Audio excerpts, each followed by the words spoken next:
So I didn't wake up until 2020, right February, right when Wow. the Right in time. Right in yeah, time. the Right, thing right came out. before the timeout, when everyone had to go to Right. their rooms and stay in their rooms for a little while. You inhale Bufo Mm-hmm. in a device. Mm-hmm. I'm like, okay, all right. And then I lay back. I'm like, oh, wow. And I feel this. You feel it's like an out of body experience. Your soul gets tugged out of your body and it's hard to let go because of the ego. And so the bowls are almost diagnostic in a way, huh? Yeah, well, it's diagnostic and it's therapeutic to Mm-hmm. open Mm-hmm. energy points. After you do your medicine journey, then you go into integration. You have to be able to still work in society and use your new tools. So that's what integration is, working through everything, because feelings and emotions and things are going to come up. Consciousness is everywhere. So when you're breathing in consciousness too. It's alive from all the way up in the void where consciousness is made, and it comes back down.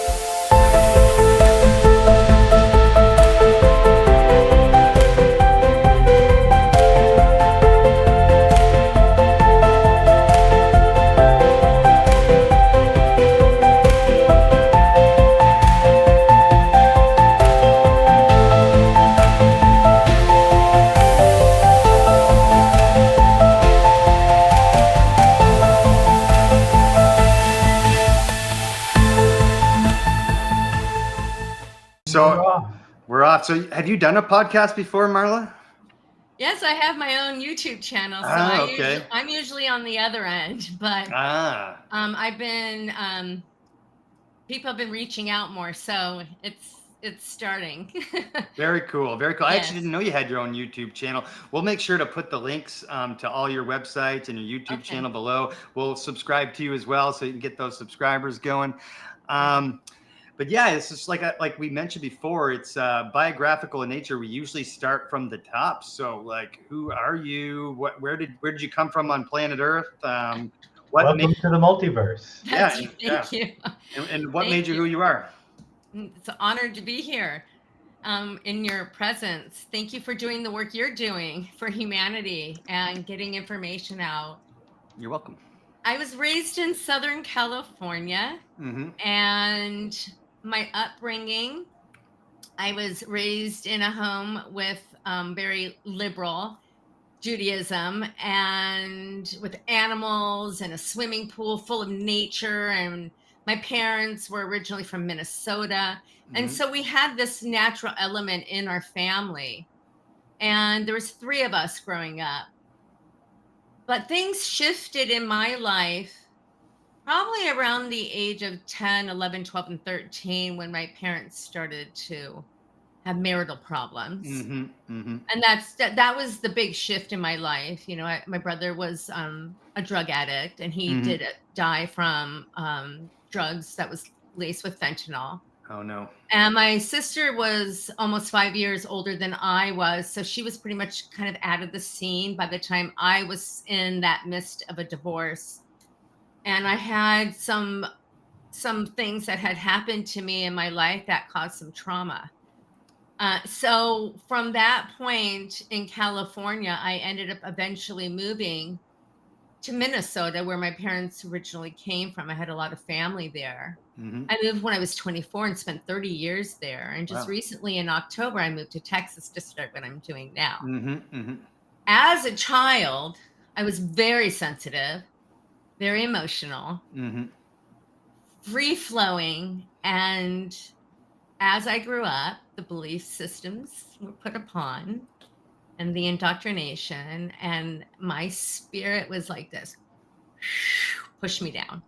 because I wanted to fly. I didn't like school. I didn't fit in that. I was, a unique child. I was different, and most of us are. And later on, I found out who, as I'm going on this path, I learned who I really am. My true soul started to blossom, and things were, highly intuitive, and that was suppressed through, outside forces.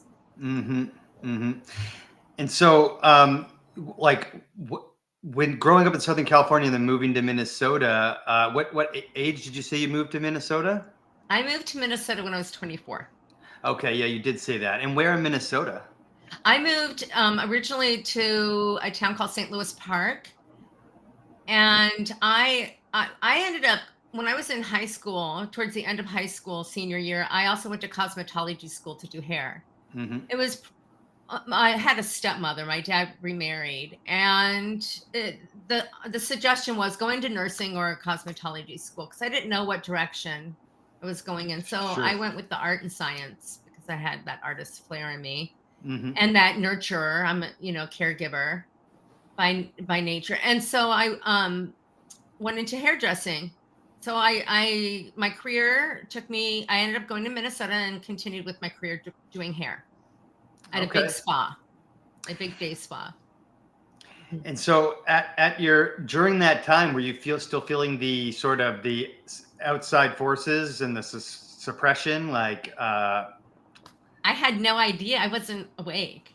Right. I just knew I was intuitive and very sensitive and very more, my behaviors were more of a defensive. So because I was so sensitive and I had trauma and I wasn't aware of any of it yet.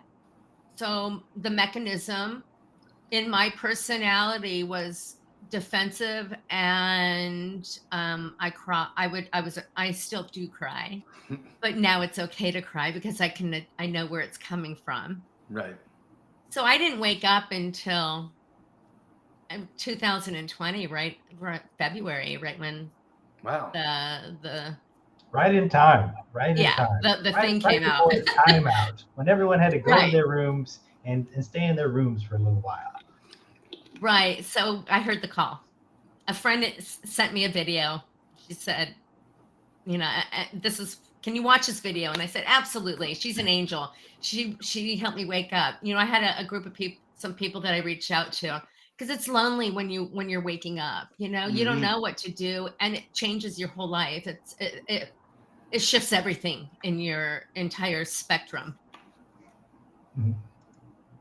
So you were doing hair and living in Minnesota, and still didn't really know your true self for a couple decades. What happened was I switched careers because I was developing carpal tunnel in both hands from doing hair for so long. I was really worked hard. I would work 4 days for like 12 hours a day on my feet. And I went into a little bit of a management role too for a short period. And so I had to do something else. So somebody wanted me to make some essential oil jewelry, and I was really crafty with making jewelry and arts. And so I started making essential oil jewelry and opened a store on Etsy. And then that turned in, like, my dog passed away. And then I wanted to make something to honor my dog. And that led me into making memorial jewelry. So then that started Studio Dragonfly 19, where people send me their loved ones' ashes, their cremains, and their pets' cremains. And then I would make a piece of jewelry for them. And then that would be a type of healing. There you go. And so that started me on a path of healing, being a guide to help people in their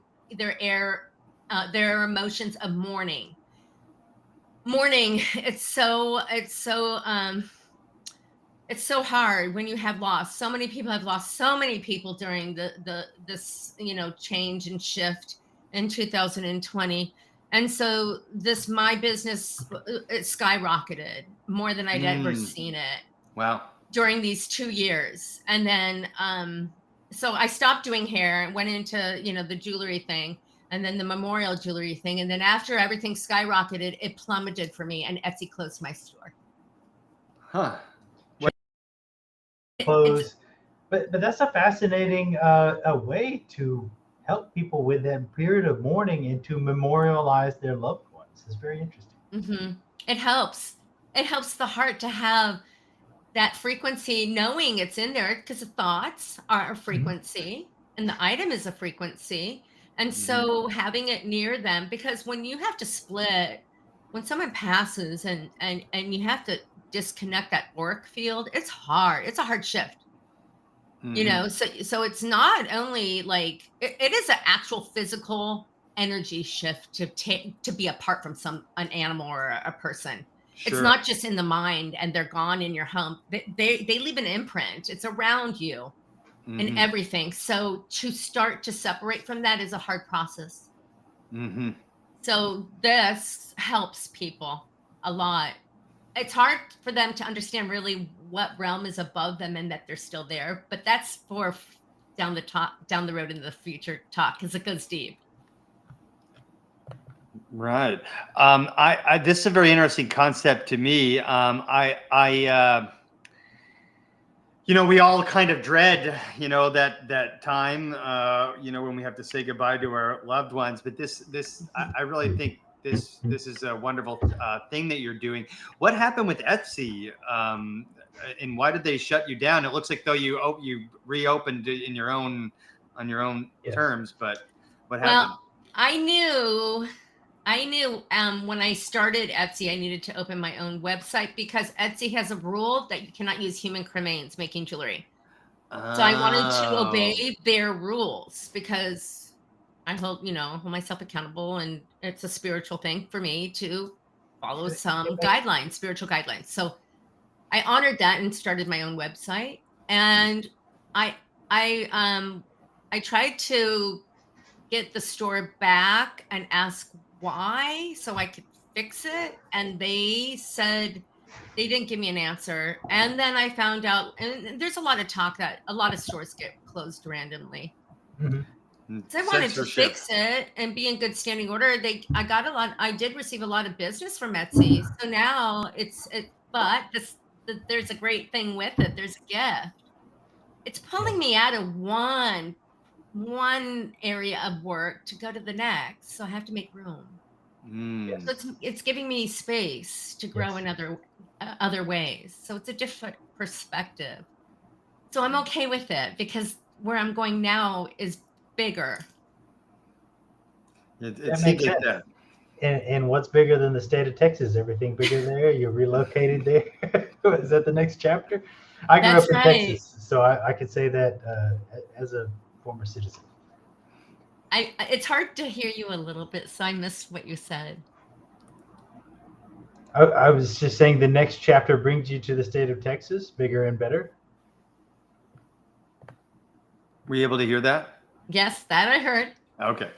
But afterward, I didn't. Oh, I was saying I had grown up there, so. Oh, you grew up here? Okay, that's wonderful, because I know where you're located too now. I love Texas. I could go on and on about Texas right now. Getting back to the jewelry, back to the jewelry. That led me into the next level was energy work.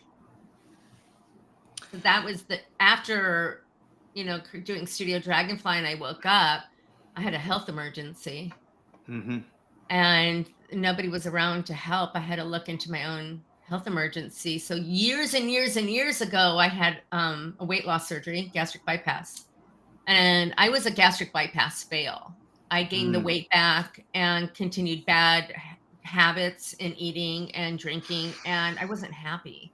I needed a shift. And right after my friend sent me that video, my health emergency happened. So that usually goes hand in hand with people to wake up even more on a bigger spectrum, especially with health, because I didn't realize our food system is so contaminated in so many aspects. So I had to have emergency surgery of I had a bowel obstruction from the gastric bypass surgery. Wow. And I came back sick. I came back really sick. So what was the video that your friend sent you? It was called The Fall of Cabal. The fall of Cabal. And I can think back to, I won't get, this is about you, not me, but there's been moments in my life that I could go back to where it's like I saw something or I heard something or I learned something where I was like, I'm no longer the same person. My life is different moving forward. And um, it's interesting that it sort of happened to coincided with the health emergency. And so it seems like you basically, the universe was saying, Marla, it's time to change. Oh yeah. I mean, they couldn't knock any louder. I had to listen. I was forced to listen. I was forced to take charge and learn how to heal myself.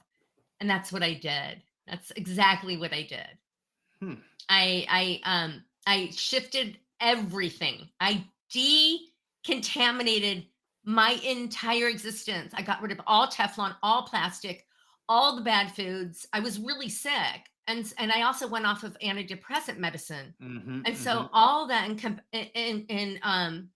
a big bundle package, it led me into losing my own, because I had plummeted almost 200 pounds on my own. Wow. Even after gastric, I took charge and went on I developed candida from the surgery.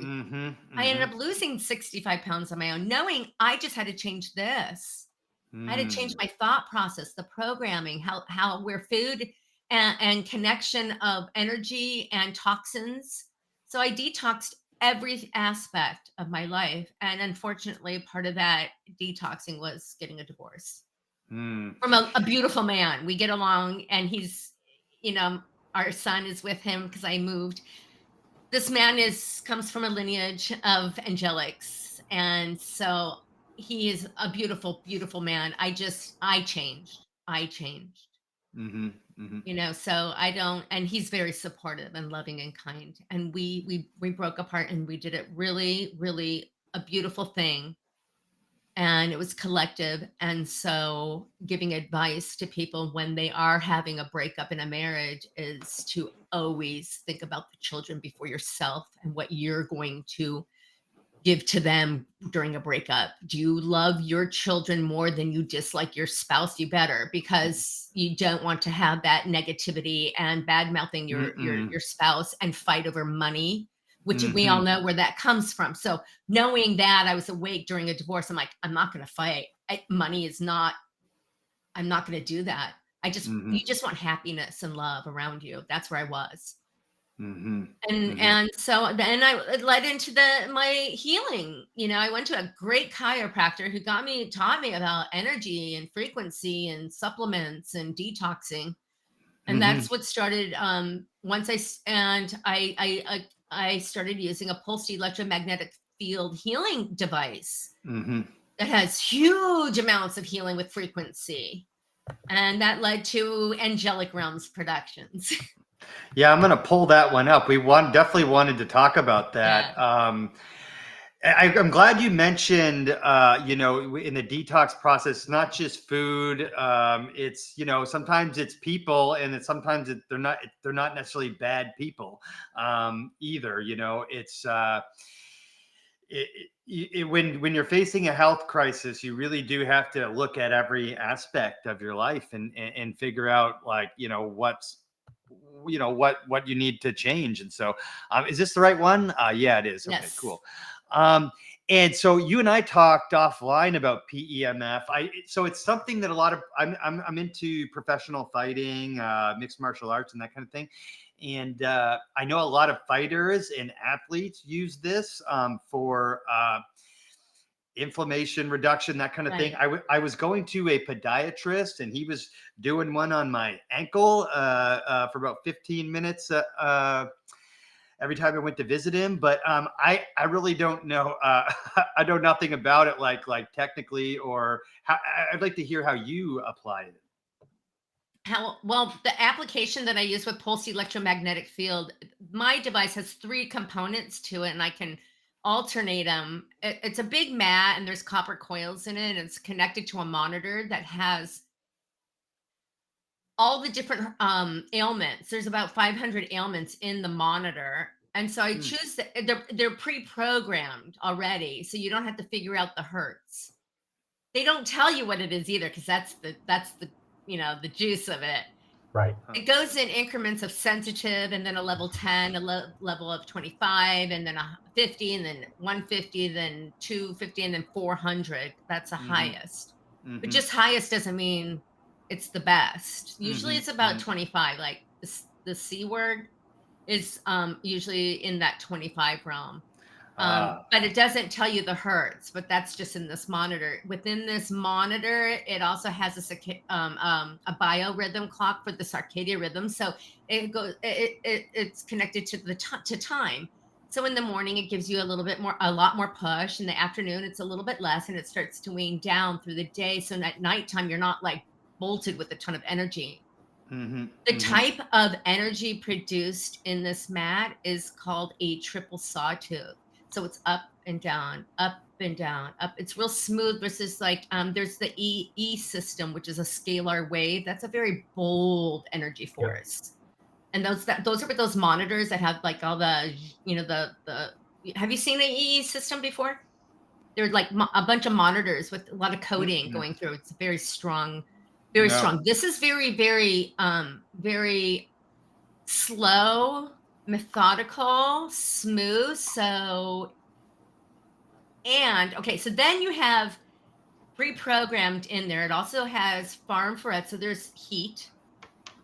And there's also the element of light with also the hexagon. You see the lady with the goggles that produces a light show. You can control the light, the colors of the spectrum as well. And it flashes on and off. You keep your eyes shut and you can see it through the eyelids. There's also those deep red and infrared type of colors are supposed to be very therapeutic to cancel out some of this high wavelength blue light that these Google type of search engines and cellular type of phones are giving us. Is that what that's about? Exactly. Yeah. And you can change the spectrum of all the different colors. They come with a lot of manuals, and it tells you exactly what each light spectrum is for within the goggles. So this is for brain balance. It's good for ADHD, a lot of brain issues. Probably, I don't know about far as like Alzheimer's, but I would imagine so because it's detoxing. So you're going to get some decalcification of the pineal gland because it's detoxing. This mat is a spiritual mat. I do my work with this mat. It reduces inflammation. It is healing DNA. It's cellular heating. It's good for cardiovascular, like for sport athletes. They have injuries. It helps with pre-surgery. It's a massive list. We'd be here for like hours talking about it. But so I wanted to ask, I know you used it when you met that chiropractor. He introduced you to it. How does your business work? Like, you have local clients who come to you and use the mat, or how does that work? Yeah, so I have to rebuild the clientele now, right? Because I moved. But so the mat has to be in physical form. So people would come and I would treat them, use they would lay on the mat and have a session. But I incorporate my hummings. So while I was on the mat and my dog lays on it too, I would use it 2 to 3 times a day. My gifts started coming through. I started just humming. And so people would come to me and I would work through their energetic body while they're on the mat, and I would hum and also do sound bathing for them too. That means I'm opening energy points. That means they're going to have a release. That means integration after energy work too. Because once you open up energy fields, it also means you need tools to protect your energy. As you're healing, you're making energetic space in your body. You're healing cells. You're healing DNA from 7 ancestors ahead and 7 ancestors behind from each lineages. So you're not only doing healing within yourself, you're healing ancestral lineages in your cells because we hold cellular memory. This also goes around your auric fields because with the chakras in us, we also have them out of us because we're in a 15-dimensional time matrix. So we're healing all of it, our past lives, if you believe in past lives. Some people don't, so I honor that too. But if you are in the realm of believing there are past lives, and you probably have, if you're a specific type of bloodline, you have a lot. Like, I know I have over 7,000 past lives. So I'm healing ancestral lineages too. And so, yes, you would come to my home, put you on my mat. I go in with teach you how to clean energy. We talk about, like, there's some prep work. What do you want to work on? Where are you in life? What's your wellness regime? We go through wellness and detoxing conversations. What do you have in your home? Who's around you? Are you happy? What's going on in your healing journey? Plop you on the mat, and I start doing some work. Where do you feel you're blocked? And let me see if that is the case. I start humming through people's bodies, and I can feel energetic blocks. And the frequency of my voice connects to their auric field, and I'm guided through my guides, through their guides, and we're all working together as a team to open energy points so they can start their healing journey and get more light. And I'm really, the bottom line is so they can feel love, and they can feel one, and that we've always been here for you, and it's always been about love. And going through this healing is hard, and that you don't have to do it alone. It's in little bits of stages as you wake up, because too much is a blast to the system. It would overwhelm the organism. It's very overwhelming. And all the stuff I do, all the components, if I blast them, I could blast them right up to Mars. And then, in a sense, the consciousness gets shattered. And I'm in sacred medicine, and that can be really a really great tool too. But they have to be ready. That's a whole nother component to all this healing. Before we get all the way to sacred plant medicine, I want to focus on these sound bowls, the crystal sound baths. So let's say you identify a blockage. Do you know you've got a series of bowls or set of bowls, various frequencies, and you sort of know which one of those corresponds? If you need to dial one in, you take out certain bowls. Do you harmonize them? How is that all? Right. So I'm guided. This is all guided healing. And I would pick up a bowl, and it's probably correlating to the hum I'm going to do. So I will clean their body with different, some are aligned to different chakras based on the hertz of the bowl. Yes. And then people are like, oh, I feel that. Okay. It's like a piezoelectric effect. You've heard of that term before, right? And sono-mechanical with the mind. Yes. Right. And these bowls do that. And with the humming, with the device, you're working. You cannot leave my home untouched. It is a whole. You could do just bathing and feel good too, with breath work too, because now I'm starting a whole nother part of healing is breath work. I'm getting introduced to that. I'm getting a calming. Very cool. And so the bowls are almost diagnostic in a way, huh? Yeah, well, it's diagnostic and it's therapeutic to open energy points. If my voice isn't on target, the bowl will be. So I will do the bowl, and then I'm guided to set it down, and it's telling me where it's blocked. Like, I feel it. I can feel it. It's acting like a carrier wave when I hum. So the bowl's going, and then I'm like, and it's kind of like I'm using my hands a lot, kind of gliding together to push a force in to start to break it up. The breaking up part would be needing to release and letting it go. And energy just doesn't disappear. It has to go somewhere. Sure. That's the law. That's the laws of the universe. That's right. Yeah. And I'm glad that you have a nutrition, health, and wellness sort of, even when you and I were talking, and I was sharing a little bit about myself, one of the first things you asked was like, what's your morning routine like? What are you eating? Like, what does your house look like? And I think that having somebody who really needs to do some healing, and they might be surrounded with so many different things that are obstructing that, that they don't even, they're not even aware of. Right. And so it sounds like you had somebody like that in your life, and now you're trying to, do the same thing for others. Does that sound right? Absolutely. I was guided by a woman who was really big into, she's huge. She's really big on all the social media. Her information's phenomenal. She is way, my knowledge for detoxing is little compared to hers. So that got me into heavy metal detoxing and parasite cleanses. And it's a big deal. It's a big deal. And I do this consistent. I wouldn't be where I am now if I hadn't.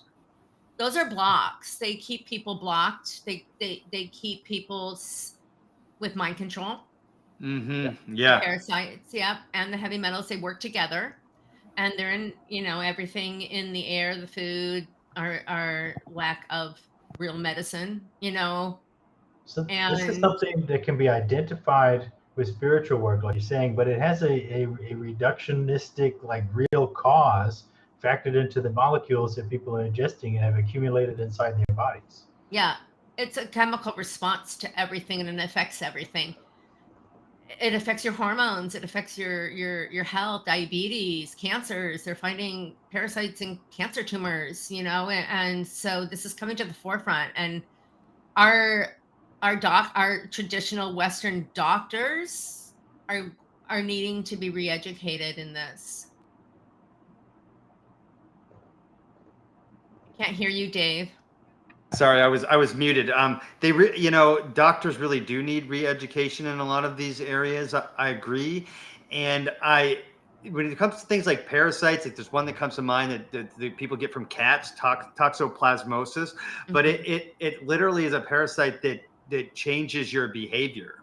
Yeah. And it makes me think about gut bacteria and gut health. And if our gut bacteria and our gut health isn't well, that affects our mental health. It affects our ability to, make decisions. It affects our sleep. It affects everything. It affects your personality.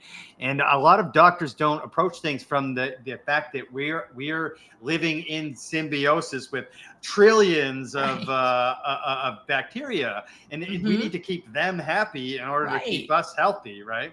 Right, a good gut biome, because 90% of your serotonin is in your gut, and it Correct. signals the brain. Correct. That's one of those things people don't Mhm. know about, that serotonin, and how 90% of it's your happy medicine that your body creates yourself, your brain creates itself, comes from the gut. And I think in a lot of cases, just fixing that one ecosystem can solve a lot of problems. Wouldn't you agree?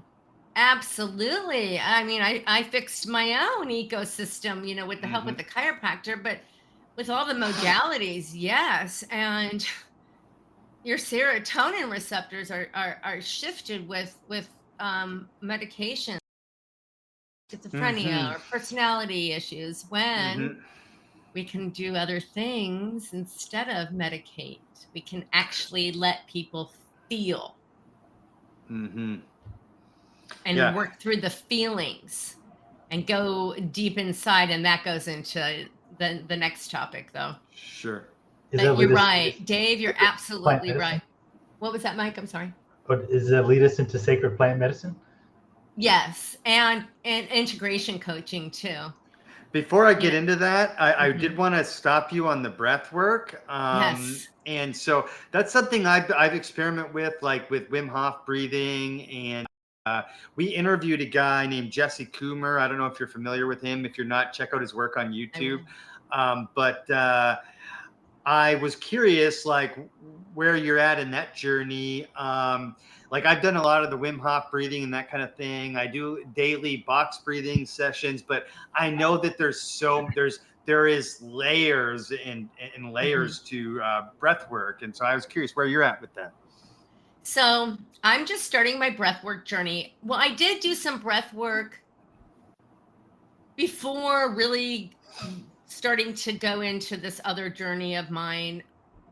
I did the 4-7-8 breath, Yes. because when you're laying on the mat, they do you do want to do some breath work to get the one, to start getting oxygen into your system, but Yep. also to get the fluid in the spine to start to move all the way up, that up to your brain, up that very Mm, sacred oil that we carry hmm. from a strong lineage. And so my current state of where I am now is learning some different techniques so I can start integrating it into my coaching for somatics to help people cope with their emotions Yes.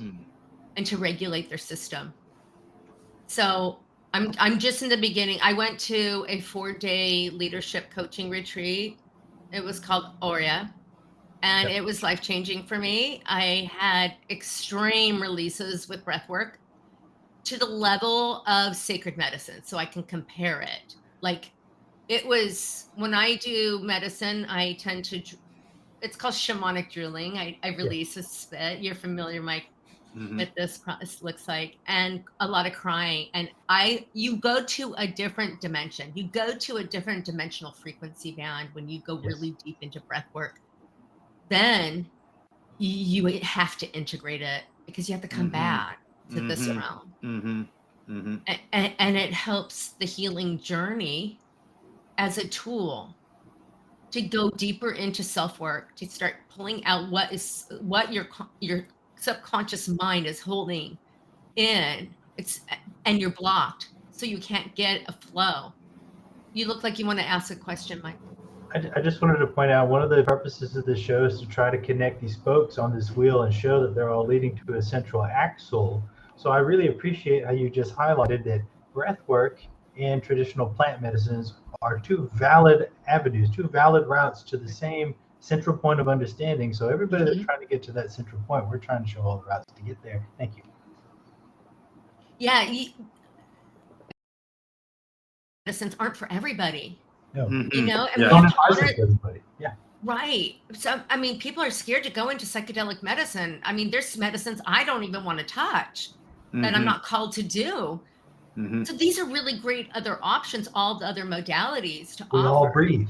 We can all focus in our breathing in a daily practice without any special access codes.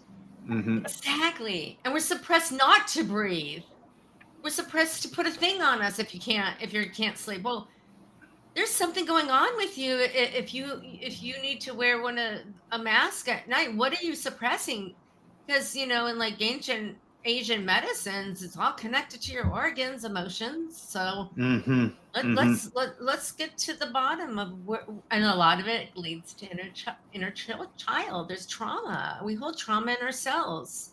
For sure. And I just want to say something else about breathing that I've learned over the last few years, is that your breathing patterns, however they came about through trauma or however you grew up, or maybe an illness or an injury, those breathing patterns over time create, if it's an imbalanced breathing pattern, it creates imbalances in your muscles and in your energies and everything.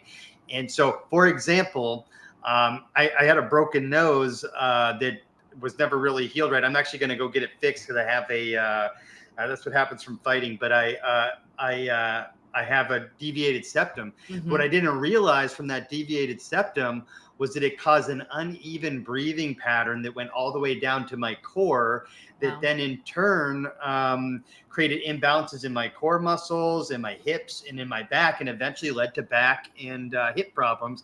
And I've said this to doctors. I'm sure of it because I can feel it, because I pay a lot of attention to my breath nowadays. I can feel how one side, because one nostril's doing most of the work and the other one isn't, and those nostrils, that inhalation deeply to your core muscles and to your muscles in your pelvic floor and everything. And so if you're imbalanced like that in a way for a long time, and you're also exercising vigorously and stuff, you're going to get injured. And I betcha dollars to donuts, is what my grandfather always used to say, that if you have lower back pain or hip pain, pelvic pain, pelvic floor, to your breathing. That's my rant on that. But no, you're spot on. Absolutely. That makes perfect sense, Dave. Also, inflammation.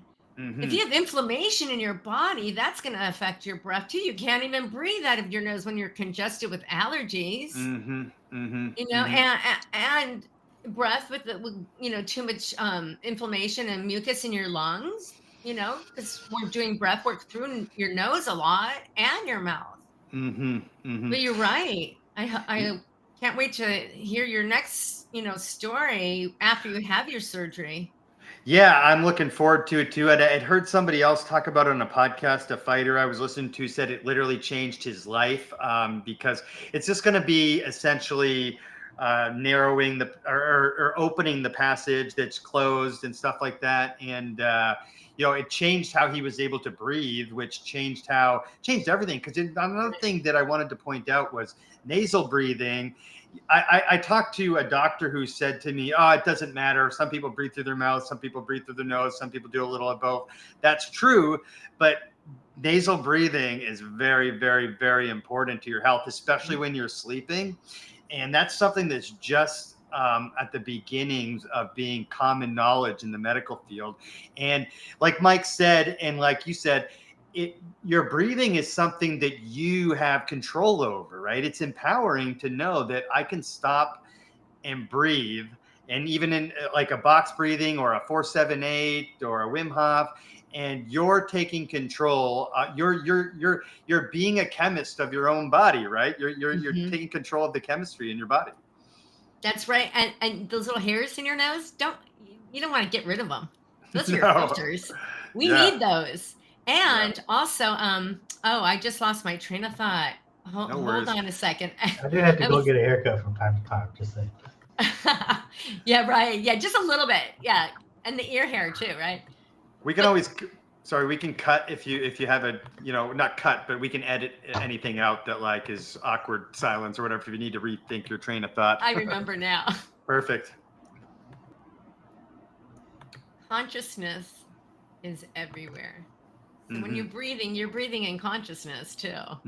It's alive from all the way up in the void where consciousness is made, and it comes back down.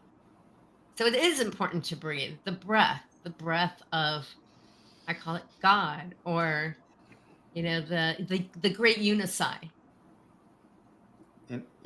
And so I didn't mean to derail where Mike was going with the sacred medicine, because that's one of the big things we wanted to talk about. But I just thought that, getting your insight on breath, and I wanted to point out to the audience the effect it's had on me. Taking control of that area of my life has helped me a lot, and and I'm still working on it. So, but it's right behind you, Bufo Healing Sanctuary. How the heck did you get into the plant medicine? Can you tell us about the journey, how that started, like what your first introduction to it? And, I'm sure there's a lot to say, but. Yeah, there is. It's pretty big. So what happened was it came to me. It found me. And so that's what they say. Yeah. And I had always been into frogs and toads as a child, going in California, going on a frog hunt and then setting them free.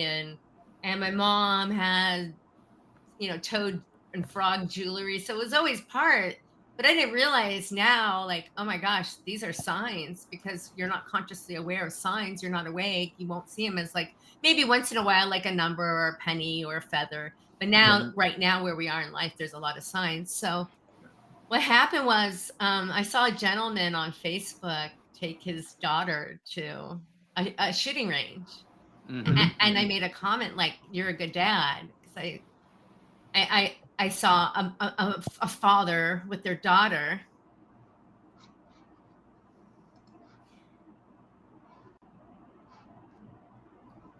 The father's being strong and guiding the daughter. And I saw that, like, I wanted that in my life. And so I reached out to this gentleman. And I said, I see your photo. I'm touched by it. I see a good father. And we started talking, and he started explaining who he was. And he was a guest on his friend's podcast, and he was in the military and special.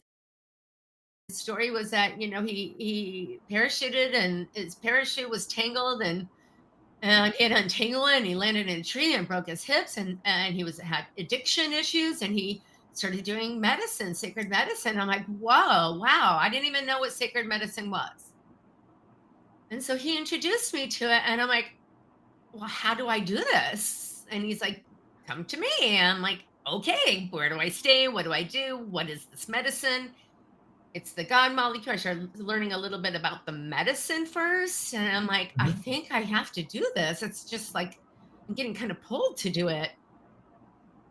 And so he said, well, I'll just come to you. And I'm like, okay. I have a guest room. Let's do it. Let's do it. So I told my son what was going on, and he's like, Mom, wait a minute. You're letting this man come into I love my son.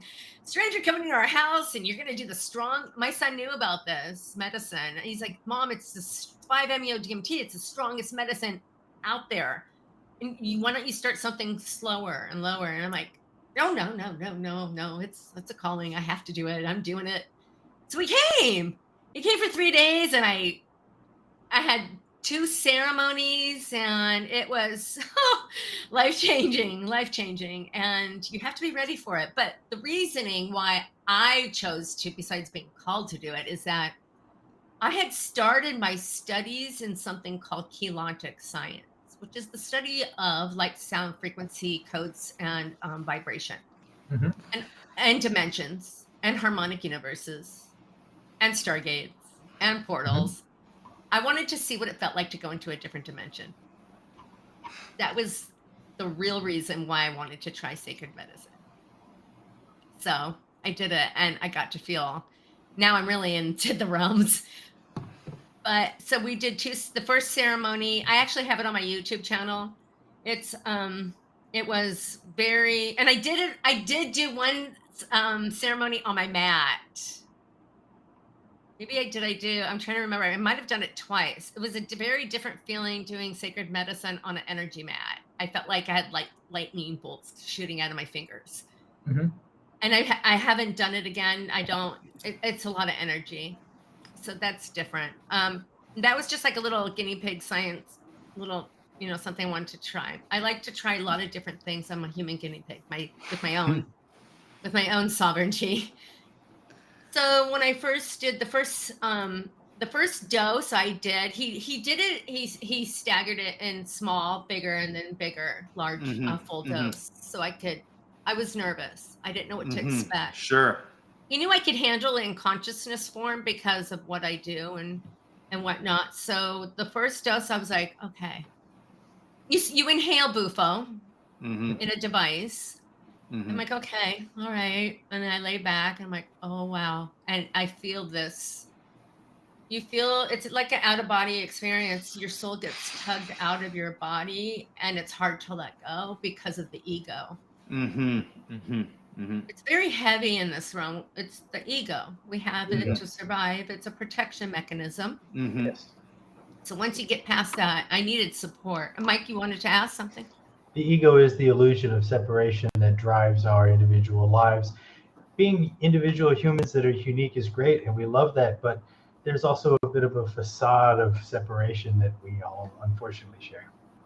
Right. And sacred medicine helps you get through that illusion of separation, right?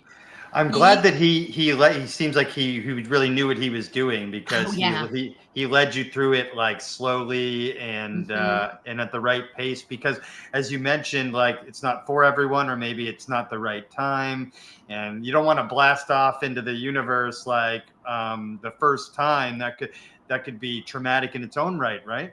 Yeah, the first dose was it was hard to let go, and he kept a really loving, safe container, which it was really, really, he's a beautiful man. He does a lot of good work. He's now working in ibogaine clinics out of the country. So, but that feeling of getting pulled out, I finally got to, because I have a very, well, it's not so analytical. My mind isn't so analytical so much now, but then I was analyzing where I'm going. I just know it's my ancestors. We're going up, going for a nice little trip up to feel, to break through this illusion of separation and to feel some healing, to let go of control, to become one with Great Spirit, to know you're trusted and you're guided in this lifetime, that you're here for a specific reason. and to let go of control, to completely let go of control, because our ancestors can see what's ahead. Mm-hmm. And when you let go of control, then you can feel the pull to actually hear. You're getting chills. Well, when people talk about, I've never done this before, okay? And when people talk about it and they're describing their experiences, like you just did, or I hear somebody on another podcast do it, or talk to somebody in person, I get a physiological sigh response where like I have to take like a deep breath because it feels like something that I need to do. And I don't know if I told you, Marla, about this, but I'm going to pull it up right now. This might be really synchronous, okay? But I have a friend named Michael Branch who was a special operator who came on our show, a special operator in the military. He did an episode of our show, and he hooked me up with this organization, the Mission Within, and it's run by a former spec ops guy. And I was a combat medic in the Army who saw combat and trauma like you wouldn't imagine. And I don't know what to do with it. I talk to a lot of therapists and stuff, which is helpful. But the point is I set up a call with these guys. They're really booked, but it booked back, but it's supposed to be free for veterans. I have a discovery call with them June 18th, and we kind of go over the program. But it's going to be a 4-day program that includes both 5-MeO and Ibogaine as well. And I was just curious, is this the guy? Because that would be weird if this was his company.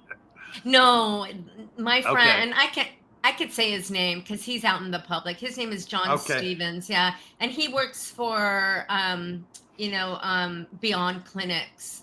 Okay. But the treatment of Ibogaine is a serious treatment. You have to have it facilitated. They with do IV. that here, yeah. Yeah, because you're pretty much 13 hours sitting still. You cannot, they don't want you moving. But the final medicine is my medicine, which is Bufo. But I think you're on mute again. Oh, am I? Can you hear me now? Yeah. Okay, it's the Bufo. I wanted to ask because I don't know anything. We're not talking about, you mentioned it, you inhale it. So we're not actually talking about licking toads here. But yeah, where is it sourced? Like, where do you get it from? But I also wanted to bring to the table here that a lot of these clinics sometimes don't use Bufo. They're using a synthetic form of Bufo. Oh, okay. Yeah, so there is a synthetic. I don't work with synthetics. They say synthetics can be better for the heart. And they're watching the heart a lot. They're watching all the numbers while you're in Ibogaine. But after Ibogaine, then they do my medicine. And this is where it comes in with me being here in Texas, that I'm being called to do this. So with Bufo, you had asked where it's sourced. So I have a few different medicine men in my life. They come to me. I ask the universe, they show up. And then you're on the right path. You're aligned. You're good in spirit. Because medicine men don't just show up if you don't ask. So, and you have to make sure it is sourced. So the person who I get my medicine from works with the Siri tribe in Mexico. And they have their own sanctuary, their own toad sanctuary. Now, another medicine person offered it, and that would be more local here in the States. And I don't know exactly I haven't bought my medicine from them yet, but it's good to have backups. Because you need your supplies. But with my sanctuary, with our land development plan, we will have our own toad sanctuary. So my son is really big into reptiles. So he brought me into to learning about reptiles and herpetology to a degree. And so what these toads don't just hang out. They're only here. They live underground for most of their life. They only come up when the monsoon season comes up in the Sonoran Desert in Mexico. So these toads will come up when the monsoon season. So we're getting close to this, right? Because it's like spring, summer, I think it is, when they start to come up to eat and breed. And then they go back in underground late August, September, around there. And then you only have a time period to harvest the medicine. Now, the medicine, they have these glands like near the ear, and they gently express they call it poison, but I call it, it's like I call it elixir, right? Because it's medicine. I don't, using poison scares people. So the medicine is, harvested from their glands. It's put on a slide and it's dried. And then that's how it comes to me. And then I do my crushing. I clean it. When I say clean, I don't mean wash. I mean energy. And then, I have my specifics of how I measure it and everything. And that would be part of like a facilitator program training and showing someone how to do that. So that's where my medicine is sourced. I'm also trying different medicines because I have an entheogenic church. And so we offer other sacraments as well. And there you go.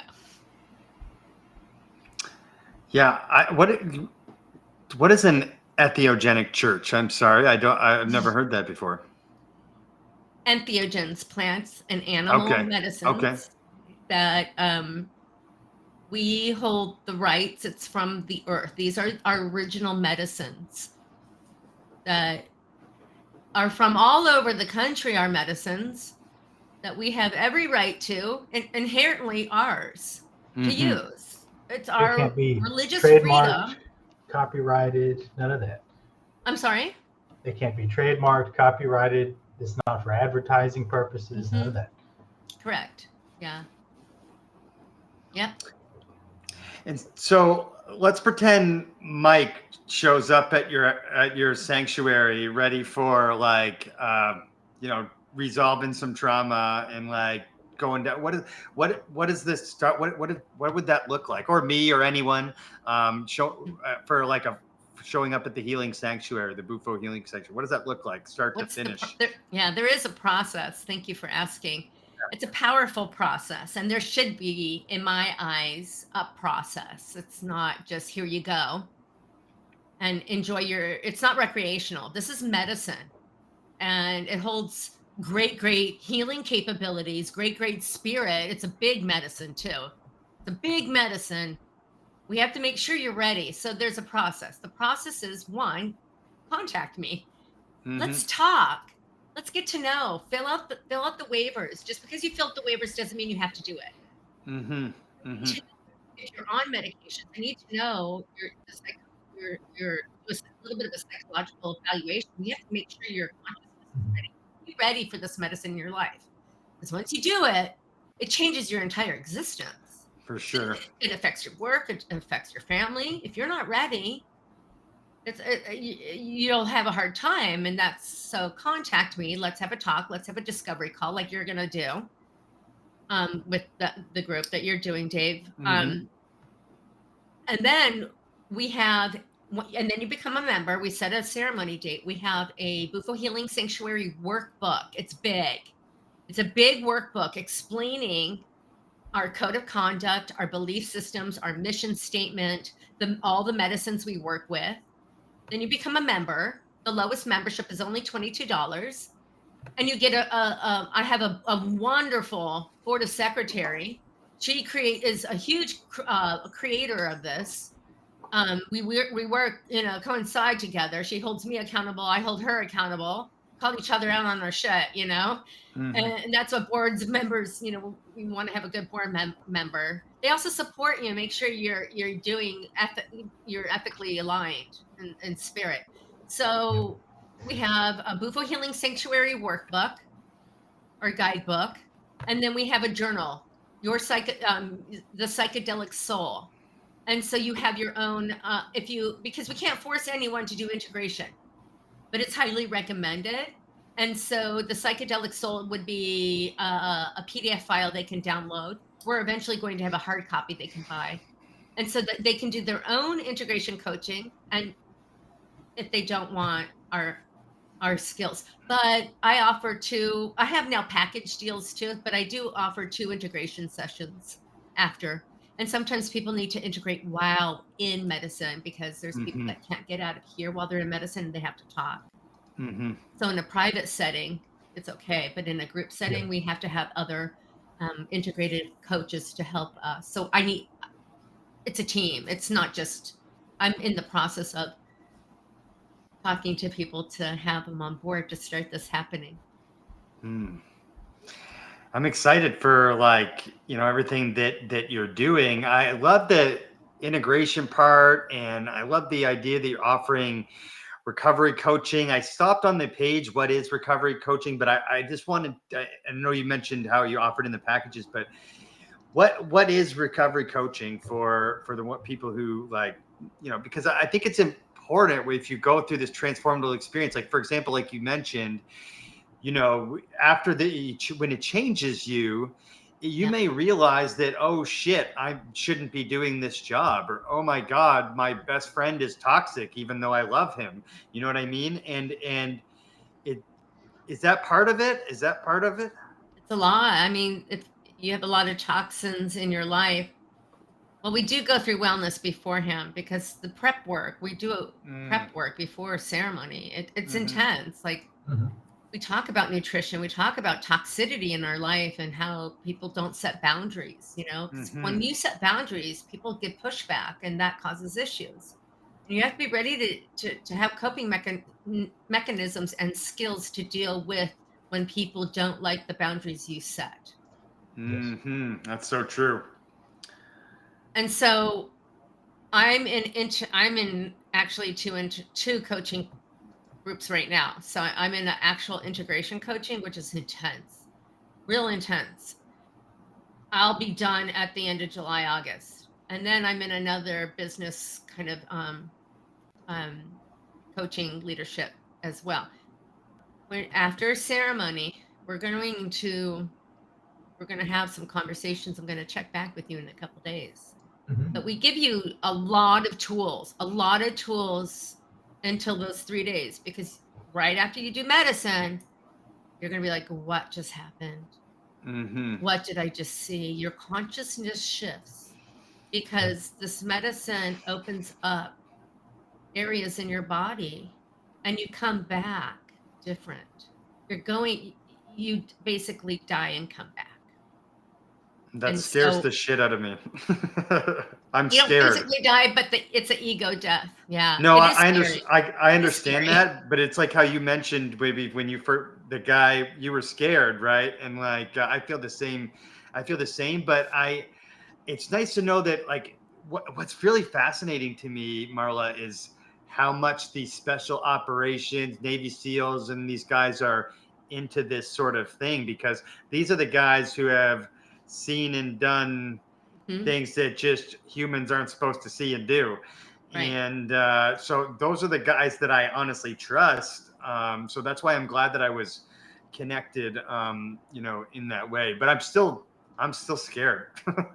Yeah, and it is scary. And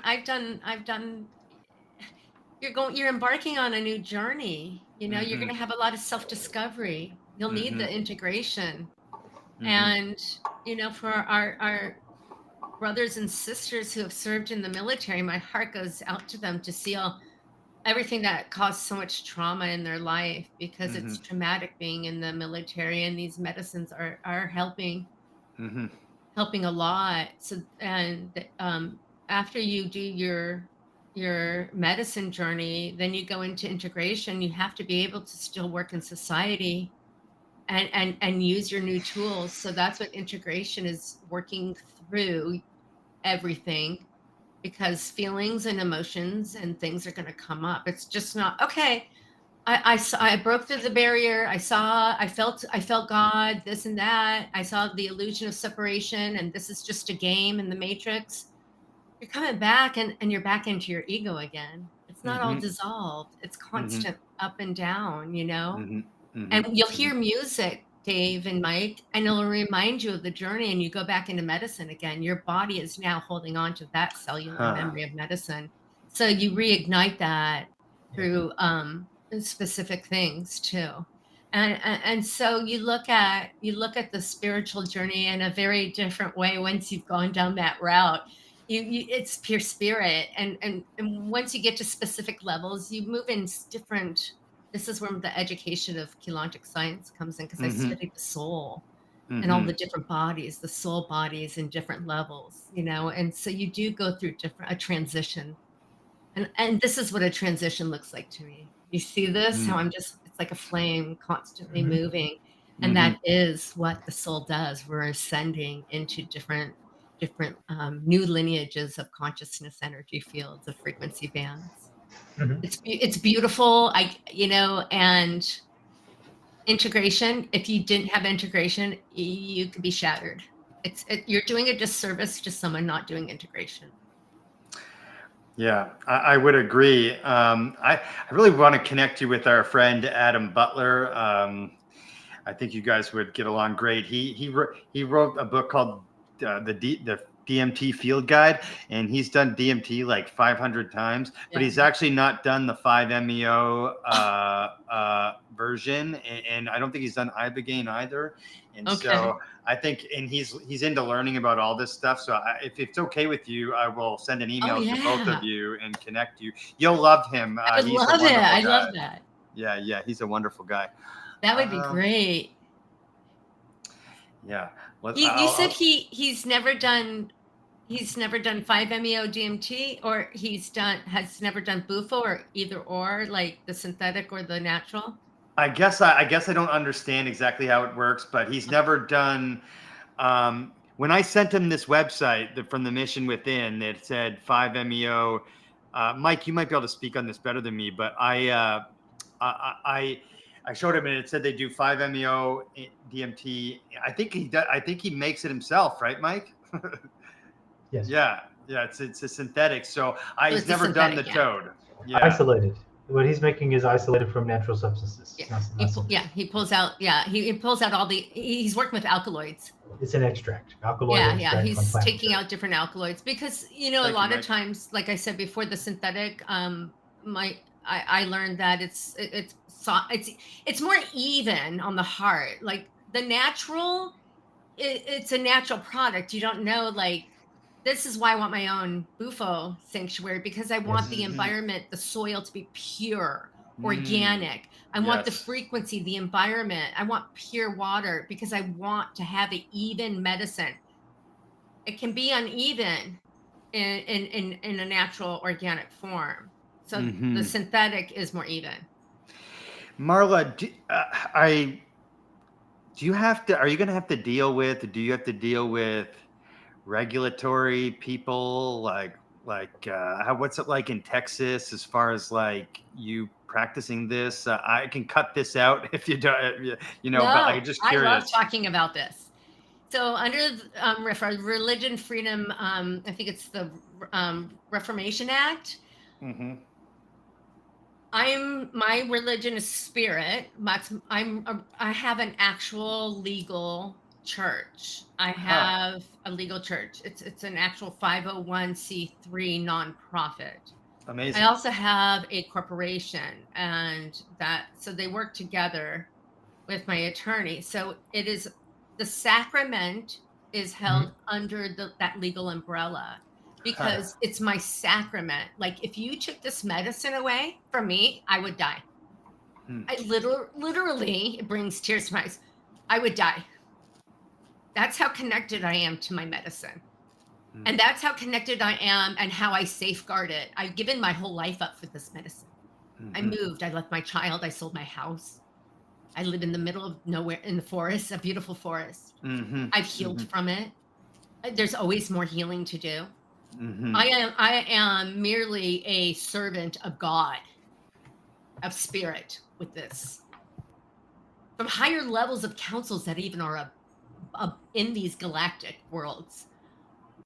And that's why I sent you that video, to learn about the levels of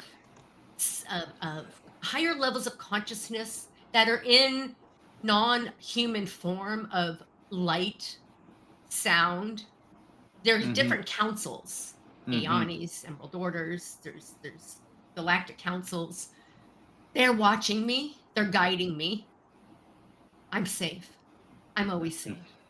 I have faith.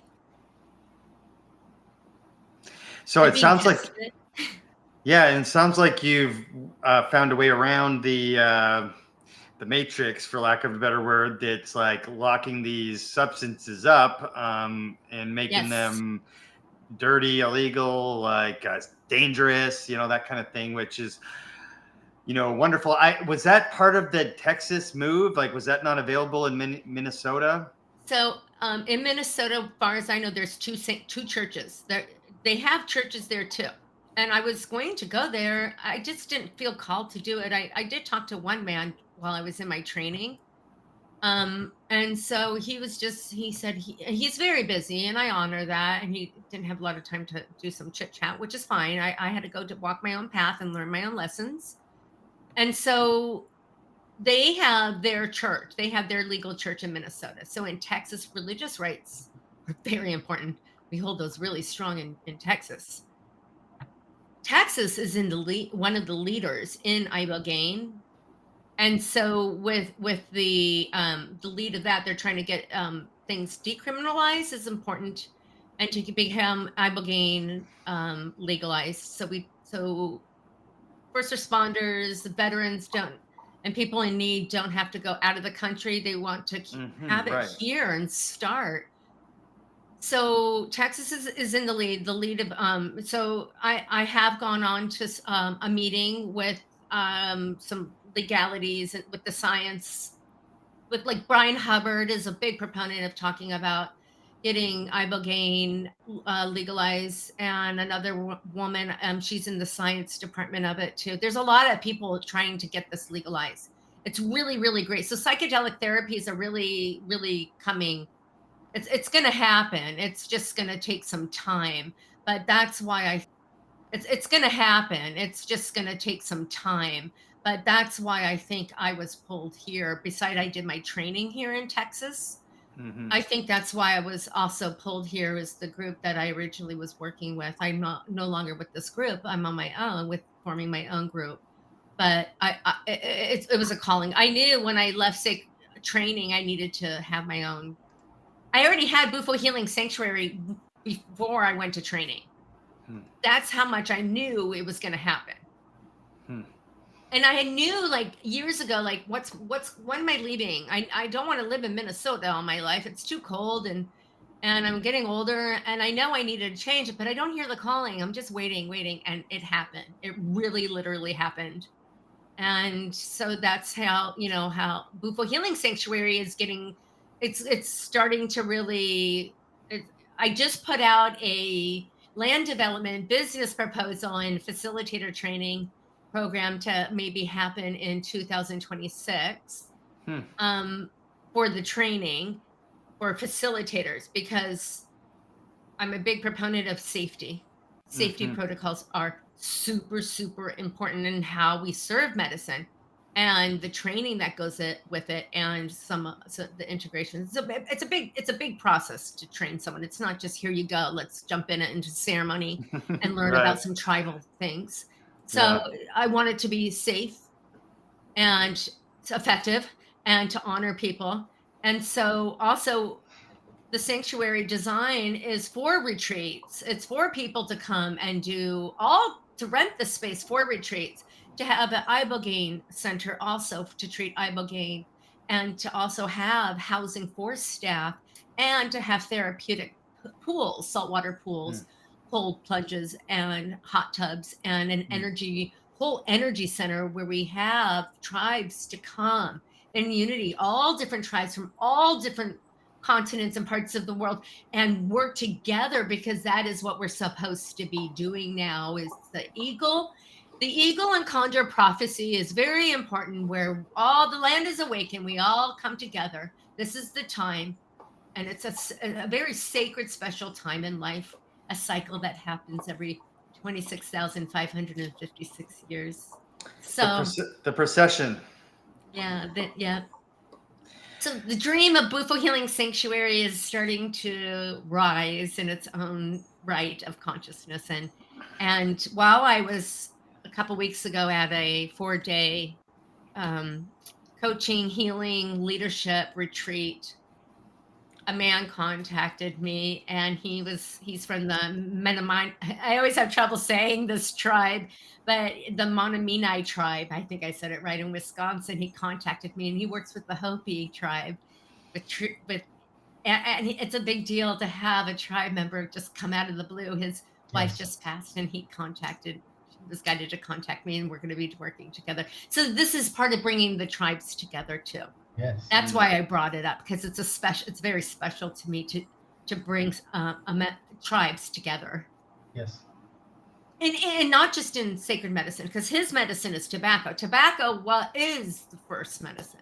Mm-hmm. Not saying run out and go smoke tobacco, but it was the first medicine. And we use tobacco. We honor it in our ceremonies, because you put your intentions and your prayers into the tobacco, and you set it into the fire. The fire is a very important part of ceremony too.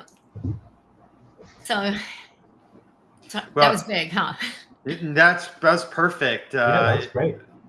Yeah, that was really cool. And just to reiterate, we're not talking about smoking cigarettes for the people we're talking about actual clean, pure tobacco. It's not like filled with everything they put in a cigarette or whatever. Right. Yeah. So I try to get clean tobacco. And another website I have is called Sacred Flower Tokes. Yeah, that's the next one I was going to bring up. Yeah. So let's get into that quick before we wrap up. Where is it? Sacred Flower. Yeah, there it is. Boom. Sacred Flower Tokes. Let's talk about that. So when I moved to Texas, I was going through a lot. I was in healing mode. I was in having trauma responses left and right. I was going through a lot. And so I was using THC. Oh, look, I see an error in there. I like things set up, but I see something off in the website. I don't even notice it. So it's so funny. So in the midst of trying to regulate my system, THC wasn't helping me. It doesn't. And I needed something besides my supplement. I needed something to ground me a little bit that was in the form of orally. And I wanted to also have a feeling while I was doing it. It's not like I just hop into medicine. I've done a lot of medicine, like over 100, ceremony. I only do medicine in ceremony. I don't do it recreational. So I've done a lot of ceremonies from training and myself and others. So after ceremony, sometimes people do like to smoke. And so and some people want to stop smoking, and some people don't want to do THC. So I looked into making, I call them tokes, the pre-rolls. Right? It's all organic, and they're flowers and herbs. I use mainly blue lotus for a lot of the tokes. So it has a little bit of euphoric feeling. I wanted a little bit of euphoric, feeling. You can make these into teas too. And so I created over 25 different blends of tokes and tea. Well, you can use them for teas too.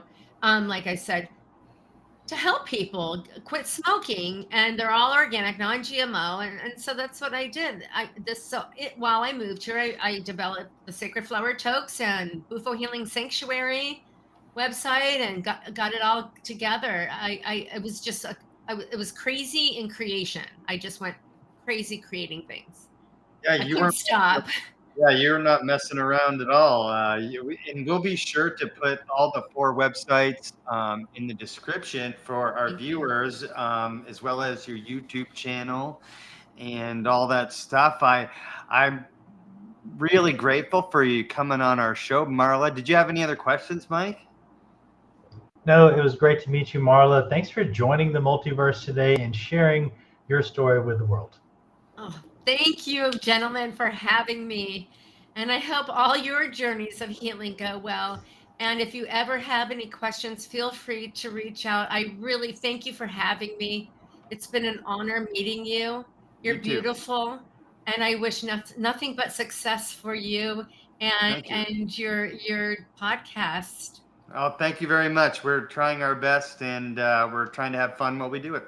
We wish the very same to you. That's it. That is the most important thing. Our ancestors, while we're healing, they also want us to have fun.